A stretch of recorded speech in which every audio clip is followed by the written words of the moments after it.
guys. So I'm not even sure what to call this video. I have been thinking about making it for a while. I've attempted to record it a couple of times at least. 3 months ago, these two beautiful kittens came to live with me for a while. I expected they'd be around for 2 or 3 weeks. They were very scared, and I was to work with them and bring them out of their shell so that they were ready for adoption. It turned out they needed to be desexed before they could be adopted, so that added another couple of weeks onto that sort of calculation. When they first came to me, Anna had medication she needed to have. I was up for 5 to 8 days of medicating this little mischief here. So I'd done that, then they went in and got desexed. Then they came back, they had cones on for 10 days. At their suture site, they did develop a bit of fluid. They'd said if it gets too big, bring them in and we can drain it. And I didn't know what was too big. So I took them into the vet just to double check. And the vet nurse there said that they were completely fine, looked really healthy. We came home from that was fine. I think it was like a day or two after they got their cones off, they developed cat flu, which led to conjunctivitis in Anna, and Piper's eye was just runny. Anna had conjunctivitis when she first came to me, so she's had 2 rounds of conjunctivitis. So I was treating them both for cat flu and then giving them the eye ointment as well. Then they finally got better from that. And at this stage, they'd been with me for so long, they'd been in this little bathroom, and I wanted to give them some freedom. So I did let them out into the main house. They socialized with my cats a little bit, meaning that, you know, they were there and hissing at one another, or just sort of avoiding each other. It was, they weren't really in contact with one another, but they did run around through my house, through the bedroom, through the back room, up the cat tower and that sort of thing. And they were probably coming out for maximum of a week, like I think it was less than a week, and I discovered some scabbing around Piper's mouth. And because she's black, I didn't notice it before, but I felt it and I'm like, what is that? You know, that seems really odd. And then she'd lost some hair on the back of one of her legs. So I called up the vet and they said, look, it might be ringworm. Make sure they're in seclusion again and get her in to us. We'll have a look at it.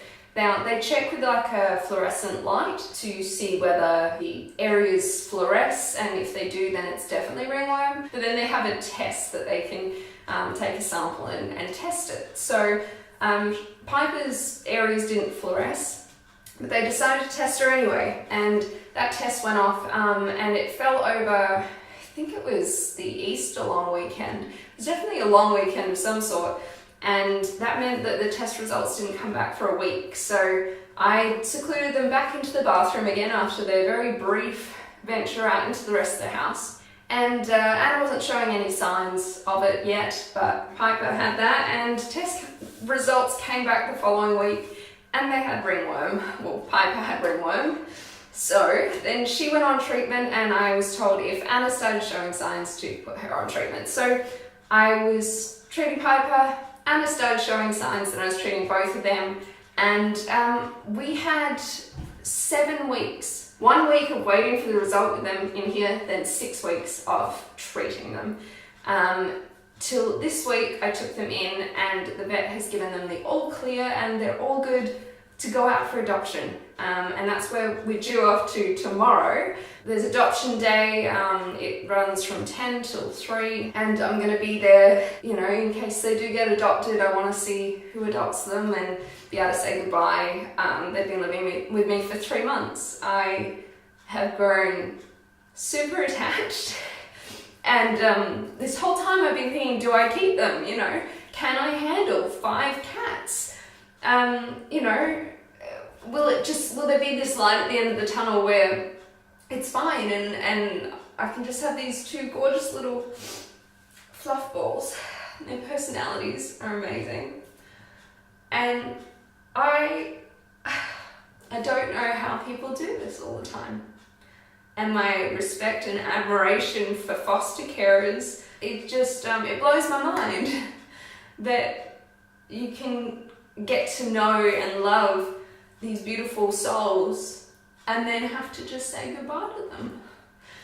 So I don't know if I'm strong enough. I don't know if tomorrow I'm going to come home with a broken heart and it's going to take me a while to recover. But this is definitely not what I expected. And there's been a lot of hard work. There's been lots of trips to the vet, all the medicating, all the cleaning of this room with the ringworm. To try and keep it isolated, I've had to be wearing different clothing in here and cleaning it every week. And it's just been way more than I could handle. And there was a week in between where I did go off to Queensland and someone else came in and looked after them, and I was going insane. I needed to get away and not have the pressure of you need to medicate these cats every single day and you have to keep changing your shoes and putting a dressing gown over you every time you go in that room because you don't want your cats to get it.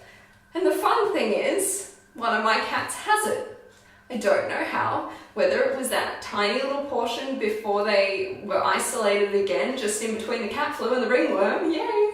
Where they were out in the house, as much as I tried to clean the house, the spores are microscopic and hang on to hair or whatever, so it can just be like one strand of cat hair, and so my long-haired cat Maya has ringworm on her ear.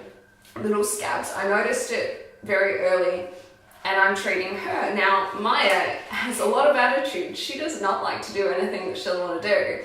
So treating her has not been like treating the kittens, where I sort of like hold them and I, syringe the stuff into their mouth and ta-da, because Maya would scratch the hell out of me.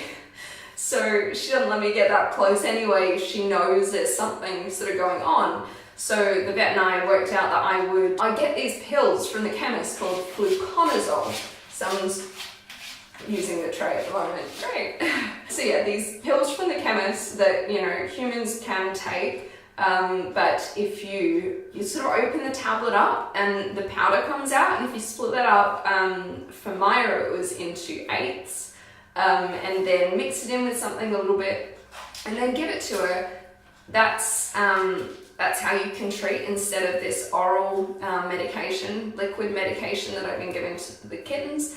So yes, I have been lacing little treats for her every day so that she can get the medication, and I have to do that every day until she no longer has any lesions, and then for a week after that as well. I haven't seen any signs on Abby or Lily yet, because Maya's long-haired, I've read up, and long-haired cats are more likely to get it than short-haired cats. So who knows? It's also transferable to humans. So I've been watching myself going, oh my God, am I gonna get it? Like, I've been using so much hand sanitizer. It's just, and I get really paranoid when it comes to disease. So this has been great. I actually have a friend who's just had a baby. I went and got vaccinated for whooping cough, plus a couple of other things that it came with. And then this whole ringworm thing happened, and I can't be around that baby till this whole ringworm thing has passed. And I've read in some places that ringworm spores can last in a house for a year.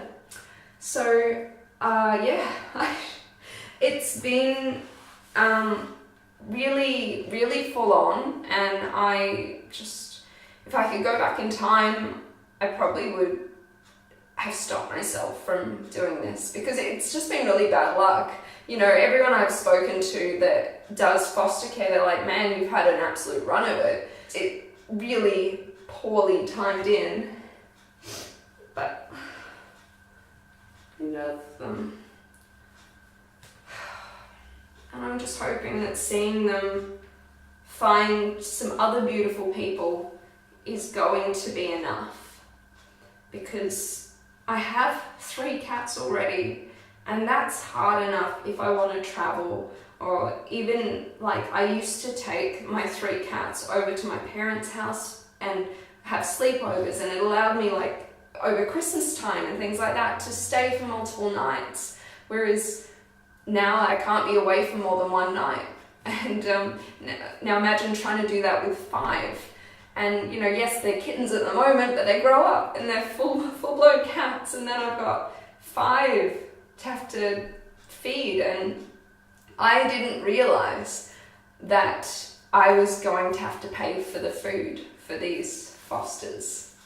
There's like a plan where I put in my receipts and I get like some tax deduction from it, but the tax deduction is like 19 cents to the dollar, so it's quite a small portion of what I paid out.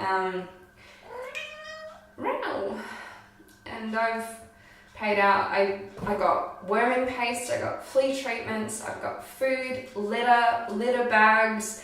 I was lucky that I didn't have to pay for any of the vet appointments or the medication. That all goes through the foundation, but that wasn't something I was expecting. I thought I was just providing a place and my services of taking care of them. And that's nothing against the foundation. I was just naive. You know, they're trying to save all these cats, and there are so many, and the expenses involved, it's crazy. I mean, you know, they always have to get charitable donations, and it's worked out really poorly. Like, I was thinking 2 to 3 weeks, that's fine, I won't get too attached to them, then they'll be gone and it will be done with. And 3 months down the line, and you know, I know their personalities to a T, and I hate the thought of waking up in the morning and them not being here. But I'm just gonna have to go through that. So tomorrow could possibly be goodbye. I'll get through it somehow. I just hope the people that want to adopt them are really awesome. Because it's been 3 months of hard work. Hey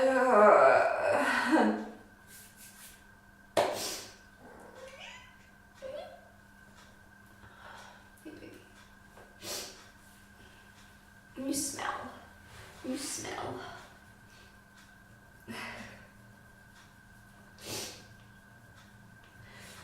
You know, try and focus on the positives. Like, once they've gone off to their new homes, I'll have my bathroom back. I'll be able to, when guests are over, they'll be able to use the toilet in the main bathroom instead of having to go to my ensuite. I'll be able to clean this room for like the final clean and make sure everything is just absolutely spotless. And then my cats will just hopefully, like, Maya will recover from the ringworm fast, and Lily and Abby won't get it, and I won't get it, and everything will be complete daisies, and I won't be completely brokenhearted, hopefully. I don't know what's going to happen tomorrow. I don't know. Will you get adopted, or are you going to hide in the litter tray like Piper did the last time she went to adoption day? Piper has been to 1 adoption day, but Anna hasn't been to any yet. So this is her first time. I took nice new photos of them the other day. Yes. Hopefully I'm strong enough. Hopefully you find good families. Thanks for watching. I'll be back with another update, I guess, at some stage on how things are going. Okay, see you later. Bye-bye. Say hello.